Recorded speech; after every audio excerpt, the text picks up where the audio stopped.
జై తెలంగాణ. అంతేనా? రెండు చేతులు జై తెలంగాణ. కేసీఆర్ గారి నాయకత్వం, కేసీఆర్ గారి నాయకత్వం. జై తెలంగాణ. సభాధ్యక్షులు, పెద్దలు, గౌరవనీయులు, మా అందరి మార్గదర్శి, బహుజన బిడ్డ, మరి కల్వకుర్తి నియోజకవర్గానికి ఎంతో గొప్పగా 3 సార్లు మరి ఎమ్మెల్యేగా పనిచేసి చాలా గొప్ప పేరు సంపాదించుకొని ప్రజల గుండెల్లో ఒక పదిలమైన స్థానం సంపాదించుకున్న పెద్దలు, గౌరవనీయులు శ్రీ జయపాల్ యాదవ్ గారు. అదేవిధంగా నా పక్కన ఉన్న మరి పెద్దలు, గౌరవనీయులు, యువ నాయకులు, తెలంగాణలో కేసీఆర్ గారి పిలుపునందుకొని విద్యార్థి ఉద్యమాన్ని ఉర్రూతలుగుంచి మరి కథం తొక్కుతూ యువతరమా నవతరమా ఇదే అదను కదలి రమ్ము అని చెప్పేసి ఎంతోమంది లక్షలాది మంది విద్యార్థులను ముందుకు నడిపిన డాక్టర్ ఎర్రోళ్ళ శ్రీనివాస్ గారు, ఎస్సీ ఎస్టీ కమిషన్ మాజీ చైర్పర్సన్. అదేవిధంగా మరి తుంగ బాలు గారు, భారత రాష్ట్ర సమితి విద్యార్థి విభాగం ఉపాధ్యక్షులు తుంగబాలు గారు. అదేవిధంగా రాష్ట్ర సర్పంచుల సంఘం అధ్యక్షులు మరి ఎల్ఎన్ రెడ్డి గారు. అదేవిధంగా మరి గోలి శ్రీనన్న గారు, ఫుడ్ కమిషన్ చైర్పర్సన్ మరి గోలి శ్రీనివాస్ రెడ్డి గారు. అదేవిధంగా ఉప్పల వెంకటేష్ గారు, మిషన్ భగీరథ మాజీ వైస్ చైర్పర్సన్.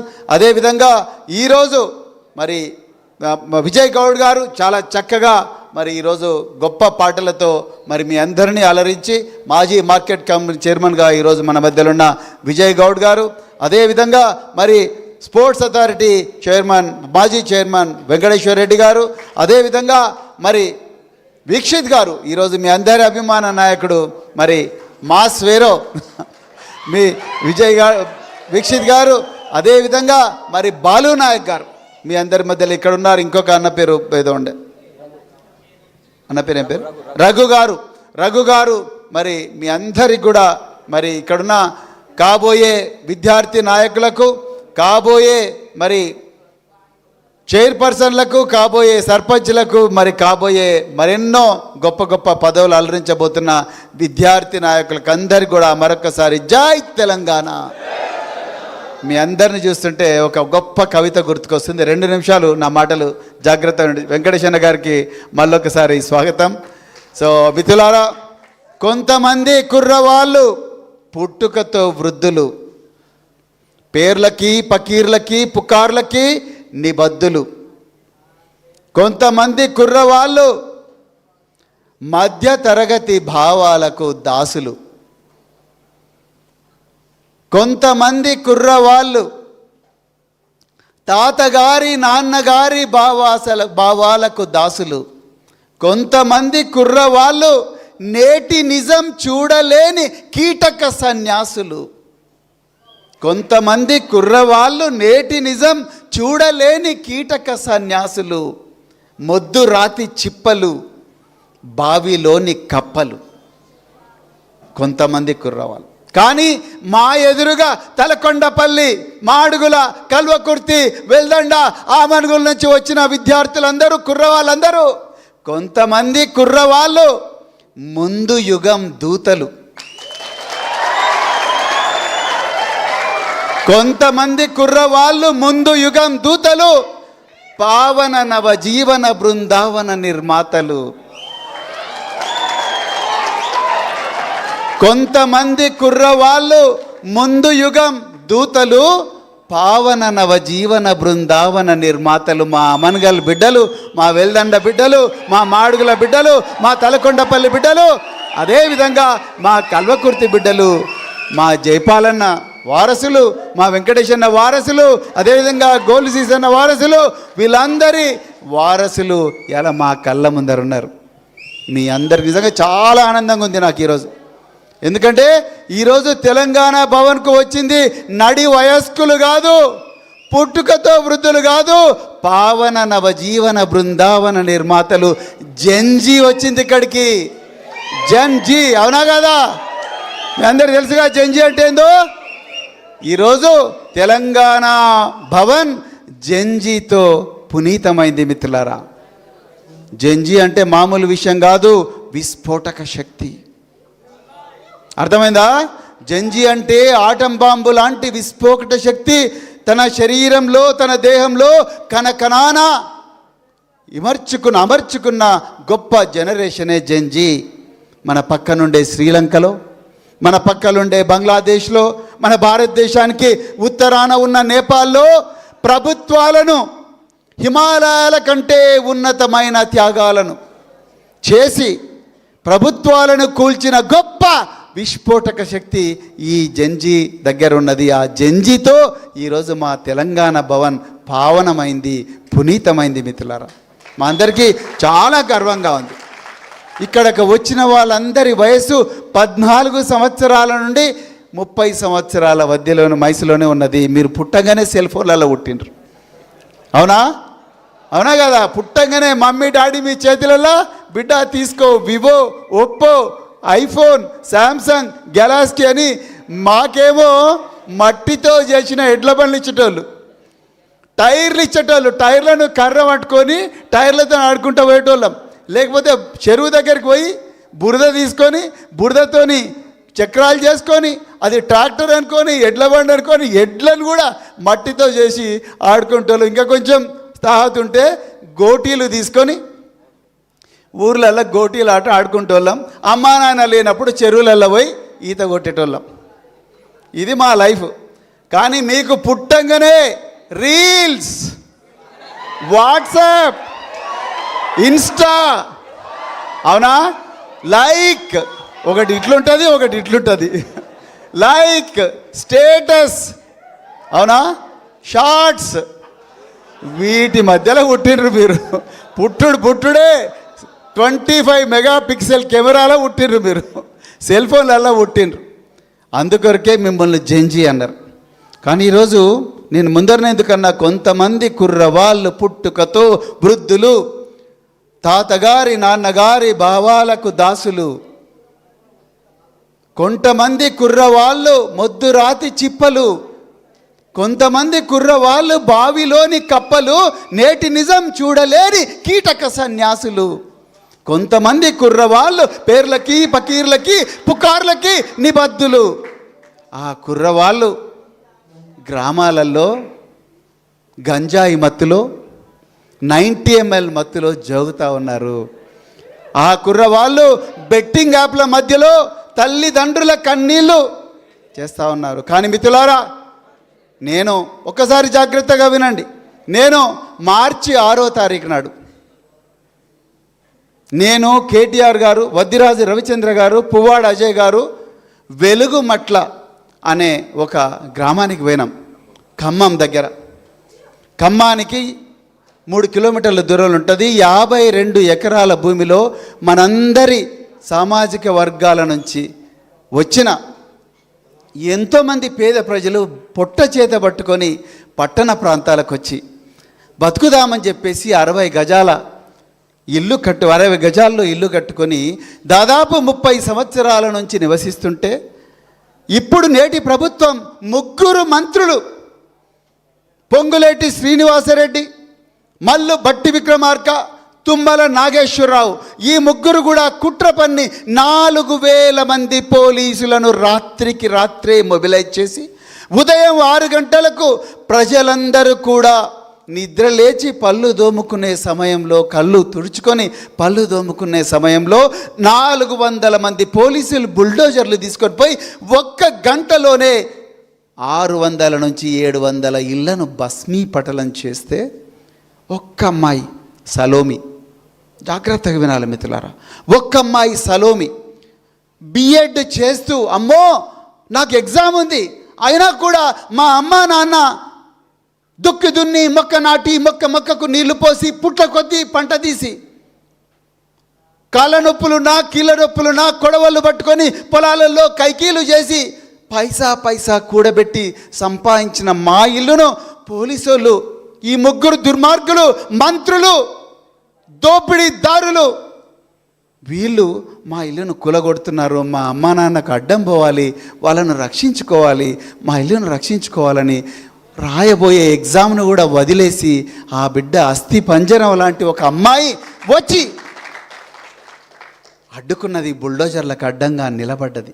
నా కళ్ళల్లో ఆ అమ్మాయి చెప్తుంటే నీళ్ళు వచ్చినాయి. ఎక్కడ పోయింది తెలంగాణ? ఎక్కడ పోయారు ఈ నవ యువకులు? ఎక్కడ పోయారు సిరిపురం యాదయ్య వారసులు? శశాంత్ రెడ్డి, వేణుగోపాలరెడ్డి, సిరిపురం యాదయ్య, సాయి కుమార్ కెమికల్ ఇంజనీర్, ఆయన శవాన్ని మోసిన నేను. సిరిపురం యాదయ్య శవాన్ని మోశాను, ఇషాంత్ రెడ్డి శవాన్ని మోశాను. ఠాగూర్ ఆడిటోరియం ఎదురుగా ఉదయం 6 గంటలకు వేణుగోపాల్ రెడ్డి వచ్చి చనిపోయాడు. ఇషాంత్ రెడ్డి చావు అయితే విచిత్రమైన చావు. ఉస్మానియా యూనివర్సిటీ సెంట్రల్ లైబ్రరీ ఎదురుగా ఉదయం 6 గంటలకు ఉస్మానియా యూనివర్సిటీలో నేను పడుకొని ఉంటే మా ఏసీపీ రామచంద్రన్ వచ్చి, సార్ మన పెట్రోలింగ్ వాళ్ళు ఠాగూర్ ఆడిటోరియం ఎదురు ఒక శవం ఉంది సార్, ఆ శవం ఏందో అని అంటున్నారంటే మేము పోయి చూస్తే ఆ శవం దగ్గర ఒక చిట్టి దొరికింది. ఆ చిట్టిలో ఏముందయ్యా అంటే, పెద్దమ్మ తల్లి నీకు నేను మొక్కుకున్నా, నేను తెలంగాణ వ్యతిరేకులు నిజామాబాద్ బై ఎలక్షన్లలో ఓడిపోతే నేను నీకు ప్రాణం ఇస్తాని మాటిచ్చిన తల్లి, తెలంగాణ వ్యతిరేకులు ఓడిపోయినరు తల్లి, అందుకొరకే మాటిచ్చినట్టుగా నా ప్రాణాన్ని నీకు అర్పిస్తున్నానని చెప్పి ఠాగూర్ ఆడిటోరియం ఎదురుగా ఇషాంత్ రెడ్డి ప్రాణాలు తీసుకుంటారు. ఇషాంత్ రెడ్డి శవాన్ని మేము, ఎర్రోల సీను, బాలు, సుమను, కళ్యాణ్ రకరకాల పార్టీలకు పోయినరొచ్చు. పెడమర్తి రవి, కళ్యాణ్, శ్రీకాంతరావు వీళ్ళందరూ అప్పుడు గొప్ప నాయకులు క్యాంపస్లో. క్రిషాంక్, కొంగర మహేష్, వీళ్ళు ఏ పార్టీలో ఉండొచ్చు కాక అందరం ఆ రోజు ఈ శవాన్ని పట్టుకొని ఎన్సీసీ గేటు ద్వారా పోలీసు వాళ్ళు వద్దంటున్నా పోయి అక్కడికి పోయినాం. అదేవిధంగా సిరిపురం యాదయ్య జనవరి 20వ తారీఖు నాడు అసెంబ్లీ ముట్టడి, మాకు తెలంగాణ బిల్లు పెట్టరా అని చెప్పి అసెంబ్లీ ముట్టడికి కృష్ణవేణి హాస్టల్ నుంచి వేలాది మంది విద్యార్థులు వస్తుంటే మేము వద్దు బిడ్డ, పోకండి బిడ్డ, ఫైరింగ్ అయితే చచ్చిపోతారు బిడ్డ అని చెప్పి ఆపితే సిరిపురం యాదయ్య ఎన్సీసీ గేటు పక్కలుండే త్రివేణి హాస్టల్ లోపలికి పోయి ఆ బ్యాగులో తెచ్చుకున్న పెట్రోల్ పోసుకొని, మేము ఓడిపోయినట్టేనా, మాకు తెలంగాణ రాదా, అయితే మా ర్యాలీని ఆపిన పోలీసులను పట్టుకొని నేను చస్తా వాళ్ళు చావాలని చెప్పేసి మండే అగ్నిగోళం అయ్యి పోలీసుల వ్యాన్లో దుంకిండు సిరిపురం యాదయ్య. నేను అడిగిన, బిడ్డ నీది ఏ ఊరు? తెలంగాణ. మీ నాయన పేరు ఏం పేరు? తెలంగాణ. మీ అమ్మ పేరు ఏం పేరు? తెలంగాణ. నీ పేరేం పేరు? తెలంగాణ అని అన్నాడు సిరిపురం యాదయ్య. మిత్రులారా, నేను ఇవన్నీ చెప్తున్నప్పుడు మిమ్మల్ని అందరినీ కూడా మీ ప్రాణాలను తీసుకోమని అనడం లేదు.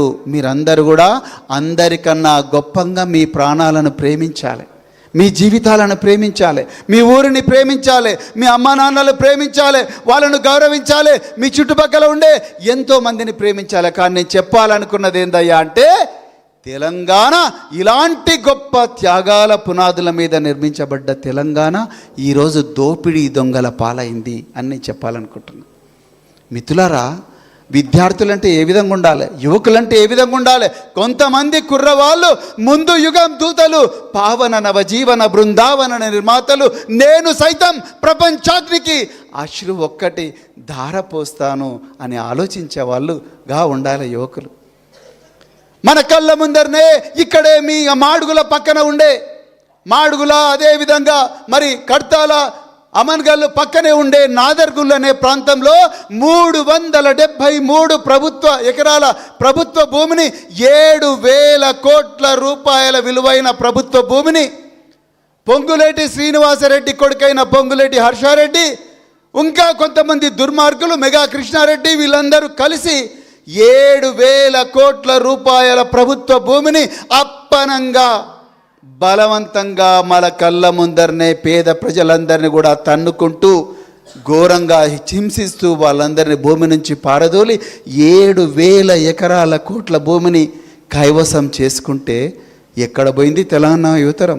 ఎక్కడ పోయారు సిరిపురం యాదయ్య వారసులు? ఎక్కడ పోయారు శ్రీకాంతాచారి వారసులు?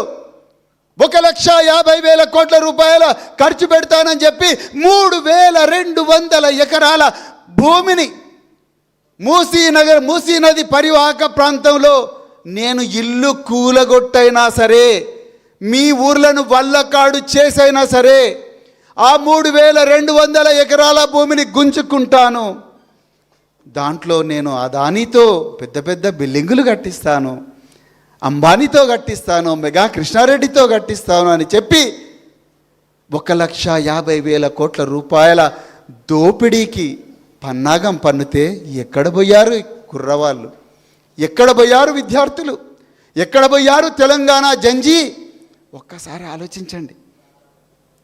ఎంతోమంది కోట్లాది మంది బిడ్డలకు ఉన్నత విద్యను పరిచయం చేసి రెక్కాడితే డొక్కాడని కుటుంబాలు తరతరాలుగా బర్లు కాస్తూ గొర్రెలు కాస్తూ వివక్షకు గురైన ఎంతోమంది బిడ్డలను ఉన్నత విద్యకు పరిచయం చేసి విశ్వవిద్యాలయాల్లో ఇంగ్లీషు భాషలో చదివే గొప్ప అవకాశం కల్పించిన ఫీ రియంబర్స్మెంట్ పథకం మన కళ్ళ ముందరనే కరిగిపోయింది ఒక కలలాగా.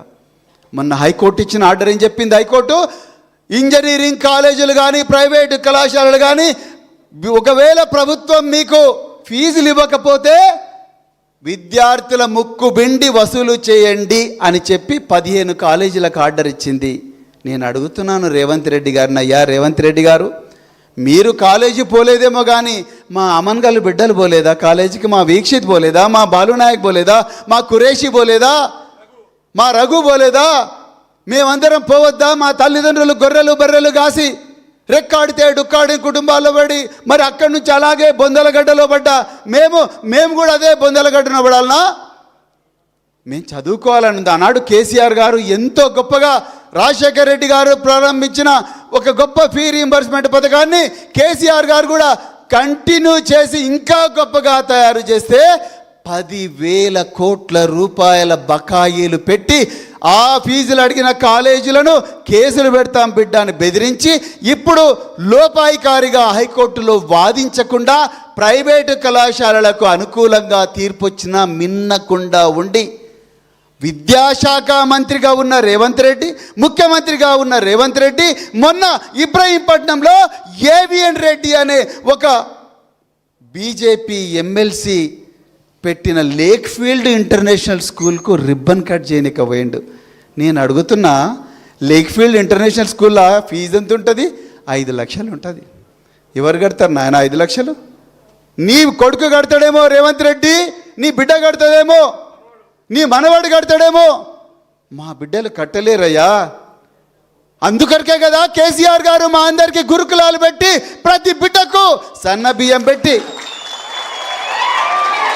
2 సార్లు నెలకు 2 సార్లు చికెన్ పెట్టి, నెలకు 2 సార్లు మటన్ పెట్టి, 4 సార్లు చికెన్ పెట్టి, నెయ్యి పెట్టి, సన్న బియ్యం ఇచ్చి ఆంగ్ల భాషలో విద్యాబోధన నేర్పించి ఇక్కడ మీ దాంట్లో చాలామంది కూడా మా దగ్గర చదువుకున్నారు. I'm not inferior to anyone. I shall be the leader wherever I am. I shall do what I love and be different. I shall always think big and aim high. I shall be honest, hard working and punctual. I shall never blame others for my failures. I shall repay what I borrow. I shall neither beg nor cheat. I shall never fear the unknown. I shall never give up అనే ఒక కొత్త భాషను తెలంగాణ బిడ్డలకు నేర్పించింది కేసీఆర్ కాదా? అలాంటి ఆనవాళ్లను చెరిపేయాలని చూస్తున్న నువ్వు చరిత్రహీనుడివి కాదా రేవంత్ రెడ్డి గారు? ఒక్కసారి ఆలోచించండి. వీటి గురించి కదా మనం ఈరోజు రోడ్డెక్కాల్సింది. ఎక్కడ పోయారు ఈ జంజీ? మిత్రులారా, బంగ్లాదేశ్ చూడండి, షేక్ హసీనా ఇంటి నుంచే హెలికాప్టర్ వేసుకొని పారిపోయింది. నేపాల్లో జంజీ మాకి ప్రధానమంత్రి వద్దు అంటే బంద్, వద్దు, కొత్త ప్రధానమంత్రి వచ్చారు. శ్రీలంకలో ఏకేడి వచ్చారు, అనురాధ కుమార్ దిశనాయకే వచ్చాడు. జంజీ మీ చేతిలో ఉంది. దోపిడీ ప్రభుత్వాన్ని పొంగిరెడ్డి శ్రీనివాసరెడ్డి 1000 కోట్లు, రేవంత్ రెడ్డి బ్రదర్స్ 1000 కోట్ల రూపాయలు చేస్తున్నారు.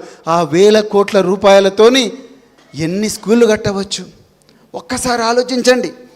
కేసీఆర్ గారు ఎంత గొప్పగా ఆలోచించినట్టే, ఎందుకంటే మేమందరం వారితో పనిచేసినాం అధికారికి. మీరు అందరు అన్నారుగా, ఇప్పుడు మేము ఆ మీటింగ్లలో కూర్చుంటే నేను ఒకరోజు అన్నా, సార్ ఈ పిల్లలకు 12వ తరగతి కాగానే పెళ్ళిళ్ళు అవుతున్నాయి, ప్రత్యేకించి అమ్మాయిలకు, వీళ్ళని ఎట్లన్నా కాపాడాలంటే అట్లనా, అయితే మరి ఏం చేద్దామంటే డిగ్రీ కాలేజీలు పెడదామంటే ఎన్ని పెడదామంటే మేము 5 పెడితే చాలు సార్ ప్రయోగాత్మక. అంటే 5 ఏందయా 30 పెట్టన్నాడు. 30 డిగ్రీ కళాశాలలు, దాంతో 70 అయినాయి. అవి పోయి తీరా 1000 గురుకుల పాఠశాలలు అయినాయి. 8,000 కోట్ల రూపాయలు అప్పనంగా మా చేతిలో పెట్టిండు. 8,000 కోట్ల రూపాయలు. ఒక్క తరం అంటే ఎంతమంది డెవలప్ అయినారో ఒక్కసారి ఆలోచించండి. నిన్న బాబు జగ్జీవన్ రామ్ జయంతికి పోతే లా కాలేజ్ నుంచి అమ్మాయిలు వచ్చిండ్రు. అమ్మ మీరు ఎక్కడ చదువుతున్నారు లా అంటే, సార్ మేము కేసీఆర్ గారు పెట్టిన సోషల్ వెల్ఫేర్ లా కాలేజీలో చదువుతున్నాం సార్ అన్నారు. ఒకరోజు మా ఫ్రెండ్కి ఒక ఆయనకు యాక్సిడెంట్ అయితే చేవెళ్ళ రోడ్లో మేము భాస్కర మెడికల్ కాలేజ్కి పోతే, సార్ బిల్లు ఎవరు కట్టొద్దు, ఈ బిల్లు అంతా అవసరం లేదు, నేనే నన్ను చూసుకుంటా అంటే, నువ్వు ఎవరా అంటే, సార్ నేను ఇక్కడనే చిలుకూరు గురుకుల పాఠశాల చదువుకొని ఎంబీబీఎస్ చేసి పీజీ చేస్తున్న డాక్టర్ని సార్ అన్నాడు. అట్లా వేల మంది డాక్టర్లు అయినరు, లక్షల మంది ఇంజనీర్లు అయినరు, అమెరికా పోయినరు, ఆస్ట్రేలియా పోయినరు, లండన్ పోయినరు. రేవంత్ రెడ్డి మిమ్మల్ని ఎవరినైనా పంపించిండా? ఎంతమందిని పంపించిండు? అంటే మెస్సీతోని ఫుట్బాల్ ఆడుతున్నా అంటాడు. ఈ మెస్సీతో ఫుట్బాల్ అయింది భయ్, నిన్న కూడా ఆడిండు ఫుట్బాల్. ఇక తెలంగాణ వేళగా నిన్ను ఫుట్బాల్ ఆడేది ఒక్కటే తక్కువ ఉన్నది. ఇప్పుడు మా జెన్జీ వచ్చింది. ఇక అరే ఆకునూరి మురళితో విద్యా కమిషన్ పెట్టించిండు. ఆ విద్యా కమిషన్ మొదలుపెట్టుడే గురుకుల పాఠశాల బంద్ పెట్టుండ్రి అన్నాడు. ఎందుకయ్యా అంత కోపం మురళి గారు నీకు? బాబాసాహెబ్ అంబేద్కర్ గారు ఇంగ్లీష్ మీడియంలో చదువుకున్నందుకే కదా కాన్స్టిట్యూషన్ రాసింది. బాబాసాహెబ్ అంబేద్కర్ గారికి వెనుక ఒక బరోడా మహారాజు ఉన్నందుకే కదా వారు అమెరికా కొలంబియా విశ్వవిద్యాలయంలో చదువుకున్నది. కేసీఆర్ గారు కూడా అలాంటి బరోడా మహారాజులాగా వేలాది మంది లక్షలాది మంది బిడ్డలకు సహాయం చేస్తా అంటే ఎందుకయ్యా నీకు ఇంత కోపం? మీ ముఖ్యమంత్రి నువ్వేమో మురళి గారేమో ప్రైవేటు విద్య వద్దంటాడు. రేవంత్ రెడ్డి గారేమో ఇబ్రహీంపట్నం పోయి AVN Reddy lake field international స్కూల్లో రిబ్బన్ కట్ చేస్తాడు. ఎట్లా చూడాలి? మనం చదువుకుంటాం, అందులో లేక్ ఫీల్డ్ రిబ్బన్ స్కూల్లో చదువుకోలేదు. మిత్రులారా, నేను చివరిగా ఒక్కటే చెప్తున్నా, మీ అందరికీ బోర్ కొడుతుందా? చివరిగా ఒక్కటే చెప్తున్నా మిత్రులారా, తెలంగాణ భవితవ్యం మీ చేతిలో ఉన్నది. ఈరోజు రేవంత్ రెడ్డి, పొంగులేటి శ్రీనివాసరెడ్డి, తుమ్మల నాగేశ్వరరావు, మల్లుపట్టి విక్రమార్క, మరెందరో క్యాబినెట్ మంత్రులందరూ కూడా వేల కోట్ల రూపాయలు వెనకేసుకొస్తున్నారు. ఆ వేల కోట్ల రూపాయలు రేపు తెలంగాణకు తీసుకొస్తే ఆ తెలంగాణలో గొప్ప గొప్ప ప్రభుత్వ ఇంటర్నేషనల్ స్కూల్స్ మన డబ్బుతోనే మనమే కట్టుకోవచ్చు. కేసీఆర్ గారు మీలాంటి బిడ్డలందరినీ 20,000 మందిని కాంట్రాక్టర్లుగా తయారు చేసి మీరందరూ కూడా బెంజి కార్లలో తిరగాలని, రేంజ్ రోవర్ కార్లలో మా పేద బిడ్డలు కూడా తిరగాలని కలలు కన్నారు. కానీ మీ అందరికి ఒక నిజం చెప్తే మీరు పరిశాన్ అవుతారు మిత్రులారా. కానీ రేవంత్ రెడ్డి ఈ 20,000 మంది కాంట్రాక్టర్ల పొట్టగొట్టి మొత్తం కూడా బడా కాంట్రాక్టర్లకు ఇచ్చే విధంగా జీవో తీసుకొచ్చి ఎస్సీ, ఎస్టీ, బీసీ, మైనారిటీ వర్గాల అందరు కూడా మీరు రోడ్ల మీద మీకెందుకుగా కాంట్రాక్టర్లు, మీరు పోయి బర్రెలు కాయండి, గొర్రెలు కాయండి అనే విధంగా ఇలా తయారు చేసిండ్రు. నేను ఇవాళనే చూసిన tender notification SC, ST, BC, మైనారిటీలకు ఎక్కడ రిజర్వేషన్ లేదు. కేసీఆర్ గారు కలెక్టర్లందరికీ కూడా కాన్ఫరెన్స్ పెట్టి చెప్పి బరాబరి పేద వర్గాలకు చెందిన వాళ్ళకి ఇవ్వాలంటే, నాకు తెలిసిన వాళ్ళు చాలామంది పిల్లలు సెకండ్ హ్యాండ్ బెంచ్ కార్లు కొనుక్కున్నారు కాంట్రాక్ట్లు చేసి. విద్యార్థులు సెకండ్ హ్యాండ్ బెంచ్ కార్లు, ఎందుకంటే మొదటి అంటే 1 crore అవుతుంది, సెకండ్ హ్యాండ్ బెంచ్ కార్లు కొనుక్కున్నారు. రాబోయే రోజుల్లో మనమందరం కూడా ఈ రేవంత్ రెడ్డి ప్రభుత్వాన్ని గద్దె దించాల్సిన అవసరం ఉన్నది. 2 చేతులు ఎత్తి చెప్పండి, దించాలనా వద్దా? బరాబర్ దించాలి మిత్రులారా. మీరు కేవలం ఆమన్గల్లుకు మాత్రమే పరిమితం కాకుండా, తలకొండపల్లికి మాత్రమే పరిమితం కాకుండా పక్కనుండే కేశంపేటకు చెప్పండి, పక్కనుండే షాద్నగర్ చెప్పండి, మాడుగుల వాళ్ళు ఇబ్రహీంపట్నం చెప్పండి, ఇబ్రహీంపట్నం వాళ్ళు నాగార్జున సాగర్ వాళ్ళకి చెప్పండి, చింతపల్లికి చెప్పండి, మాలోళ్ళకి చెప్పండి, అక్కడి నుంచి అచ్చంపేటకు చెప్పండి, అచ్చంపేట నుంచి నాగర్ కర్నూలుకు పోవాలి, నాగర్ కర్నూలు నుంచి కొల్లాపూర్కు పోవాలి, కొల్లాపూర్ నుంచి వనపర్తికి పోవాలి, వనపర్తి నుంచి జడ్చర్లకు పోవాలి, జడ్చర్ల నుంచి పెబ్బేరు దాటి కృష్ణమ్మ దాటి నడిగడ్డకు పోవాలి, గద్వాలకు పోవాలి, అలంపూర్కు పోవాలి, అలంపూర్ నుంచి ఆసిఫాబాద్కి పోవాలి, ఆసిఫాబాద్ నుంచి గజ్వేల్కి రావాలి, గజ్వేల్ నుంచి జైరాబాద్కి రావాలి, అక్కడి నుంచి యాదాద్రికి రావాలి, అక్కడి నుంచి కోదాడకు పోవాలి, చివరిగా కొడంగల్ పోవాలి. కొడంగల్ పోయి రేవంత్ రెడ్డి గల్లబట్టి ఆయన గద్దె దించాలి. అక్కడి నుంచి పొంగులేటి శ్రీనివాసరెడ్డి పాలేరుకు పోవాలి, పాలేరులో పోయి అక్కడి నుంచి ఆయన దోపిడీ చేసిన డబ్బులన్నీ ముక్కు విండి వసూలు చేసి వీళ్ళిద్దరూ రేవంత్ రెడ్డి, పొంగులేటి శ్రీనివాసరెడ్డి ఆ డబ్బులన్నీ కూడా పేద బిడ్డల కోసం ఖర్చు పెట్టాలి. మళ్ళొక్కసారి చెప్తున్నా, సలోమిని గుర్తుపెట్టుకోండి, సలోమిని గుర్తుపెట్టుకోండి. వెలుగుమట్లలో ఆ ధ్వంసాన్ని అడ్డుకున్న సలోమిని గుర్తుపెట్టుకోండి. మీరందరూ కూడా ఆ విధంగా పోరాడడానికి మీరు సమాయత్తం కావాలని ఈరోజు మా జయపాలన్న ఎంతో గొప్పగా మిమ్మల్ని అందరినీ కూడా తీసుకొచ్చినందుకు మీకు ధన్యవాదాలు చెప్తూ రాబోయే రోజుల్లో మీరు ప్రతి చోట కూడా మొన్న అప్పారెడ్డిపల్లి పోతే మాడుగుల మండలంలో యువకులందరూ కలిసి మా చెరువును కాంగ్రెస్ వాళ్ళు కబ్జా చేస్తున్నారని ఆ చెరువు గట్ట మీద కూర్చున్నారు. అగ్రికల్చర్ యూనివర్సిటీకి పోతే మాకు స్టైపెండ్ వస్తలేదు అని చెప్పేసి విద్యార్థులందరూ పోరాటం చేస్తూ ఉన్నారు. మీరు ఆ విధంగా ప్రతి చోట కూడా పోరాటం చేయాలి. మీ కోదాడ సమస్య కొడంగల్ సమస్య కావాలి, అలంపూర్ సమస్య ఆసిఫాబాద్ సమస్య కావాలి, ఆమన్గల్ సమస్య కడతాల సమస్య కావాలి, బెల్దండ సమస్య కల్వకుర్తి సమస్య కావాలి, కల్వకుర్తి సమస్య మరి సిరిసనగండ్ల సమస్య కావాలి. మనమందరం కూడా బాబాసాహెబ్ అంబేద్కర్ గారు చెప్పినట్టుగా స్వేచ్ఛ, సమానత్వం, సమన్యాయం, సౌభ్రాతృత్వంతో మనందరం కూడా ముందరికి పోవాలని చెప్తూ మరొక్కసారి మీరందరూ కూడా మరి తెలంగాణ భవన్ను పునీతం చేసినందుకు మీ అందరికి కూడా హృదయపూర్వక ధన్యవాదాలు చెప్తూ జై తెలంగాణ. గట్టిగా చెప్పండి భయ్, జై తెలంగాణ. కేసీఆర్ గారి నాయకత్వం, కేటీఆర్ గారి నాయకత్వం, హరీష్ రావు గారి నాయకత్వం. జై తెలంగాణ.